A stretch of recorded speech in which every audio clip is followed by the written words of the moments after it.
Hello friend, welcome my ভিডিওতে। Friend, আপনি দেখতে পাচ্ছেন আজ আমাদের এটা কীভাবে করে কাটিং হচ্ছে। এটা গাজর আর বিনস, আর যেটা বিনসটা আছে আপনি দেখতে পাচ্ছেন সেগুলো সব আলাদা আলাদা করে কাটিং হচ্ছে। গাজর আর বিনস আছে, এগুলো সব mix vegetable, fried rice, Chinese আইটেমগুলো সব কাটিং হচ্ছে। কাটিংটা আপনি দেখতে পাচ্ছেন যে কীরকম করে ছোট ছোট করে, লম্বা করে, সরু সরু করে কাটতে হয়।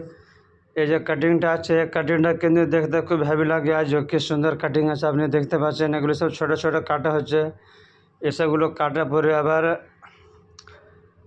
সব এটাকে বয়েল হবে। এই যে লম্বা লম্বা করে সরু করে কাটা হচ্ছে আপনি দেখতে পাচ্ছেন। প্রথমে লম্বা লম্বা করে কাটা হয়, তারপরে ছোট ছোট করে কাটা হয় আপনি দেখতে পাচ্ছেন। আর যেটা লম্বা লম্বা হয়ে গেছে, এবার এটাকে ছোট ছোট করে কাটা হবে। যে দেখছেন ওখানে দেখতে পাচ্ছেন আপনি ছোট ছোট কাছে এরকম ভিডিও।